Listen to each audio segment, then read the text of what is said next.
It's about that time of year when career mode becomes about as fun as visiting your nan doesn't even remember your name. So yeah, CMK's here to give you 5 ways to make FC26 career mode actually realistic and actually challenging.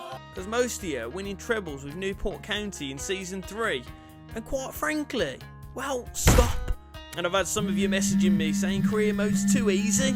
Well, what do you expect when you sign Haaland, Yamal and every 90 rated free agent regen that's out there? Not even Pep Guardiola could ruin a league that quick.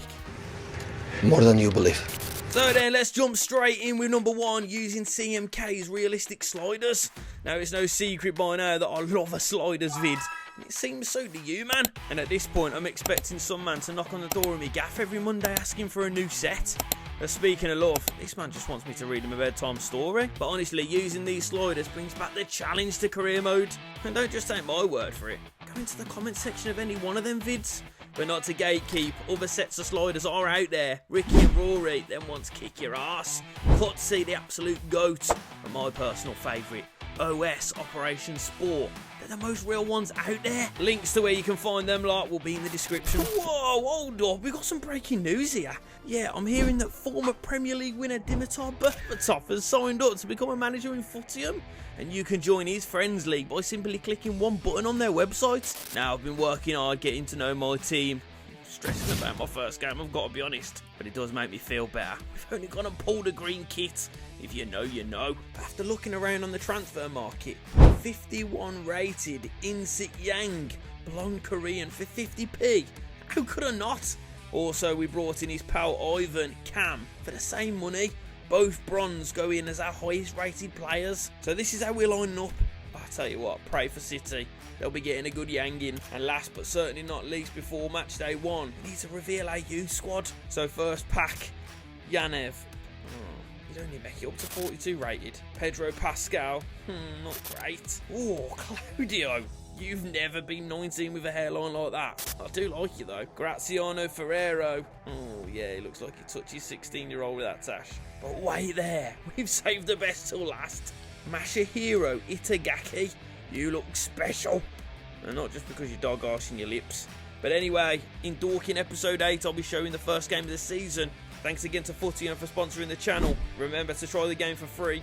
Click the link in my description and join my Friends League to see how we match up against each other. Now for number 2, it might be one that you already do already, but not quite like this. And between here we go and there we land, every man and their dog's dropping rumours, like Janet in the corner of the break room. But Transfer Feed sticks them all into one list for you, gives you the most up to date, categorised by date or position, so that you can build a realistic transfer list. Stop you going and shelling out for Master Batinho every goddamn save. But also, outgoing rumours could mean that any of these clubs that come in for that player, you will be forced to negotiate their departure. Now number 3 is a personal favourite of mine. That's ChatGPT. We all know that AI is taking over things. But what about football management? Well, here we give the keys to the city, well, Wolves, over to a new manager. Find a new formation, where we should be improving our squad, and even who we should be signing. They don't always come up with the best or up-to-date suggestions, but all you need to do is update the prompt. And to stop career mode becoming too unrealistic, ask for real-life market and transfer values based on the player, the club and their potential. But you can also decide whether a transfer offer that you received should be accepted or not. Anyway, I always thought that Ten Hag's dome was a little bit too polished. Now if none of them have been working for you, why don't you use number 4, my realistic career mode rules? Now who doesn't love a little bit of organised fun? Well, it's kind of like agreeing to clean the kitchen so that your missus is in the mood to bump uglies later. But this set of rules should mean that you're not able to assemble the best squad in the first couple seasons. No! God, please, no! No! No! But reducing the amount of people that you can sign, how much you can spend, and force you to sell your top bagsman when a big gun comes calling. Now, these are a little bit of a simplified version of our next idea, but we have got rules going from League 2 all the way to the Champions League winning season. Now, in League 2, you won't be able to sign any players over 68 rated. No signings younger than 23. Only buying from British leagues. Won't be able to spend over 600k on any signings. And you must sell to any team in a higher league than you. Now in League 1, you won't be able to sign anyone over 70 rated. No one younger than 21. You can only buy from British and small European leagues. A maximum of £1 million and 10k wage can be spent on players, and you must sell to any team in the Championship or higher. Moving on to the Championship, you can now sign players up to 74 rated. No signings younger than 20.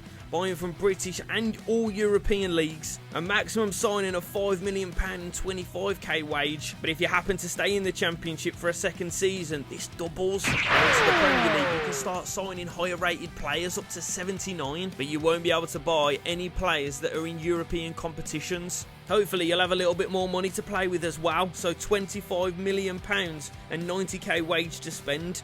But you must sell any player to any team playing in a European competition, including other countries. Now, if you do make it into the European competitions, you'll be able to sign players rated 83 to 85, but you won't be able to buy any players playing in the Champions League. You'll be able to spend 50 or 60 million and 95k wages, but of course, if a Champions League club comes calling, you must sell your player.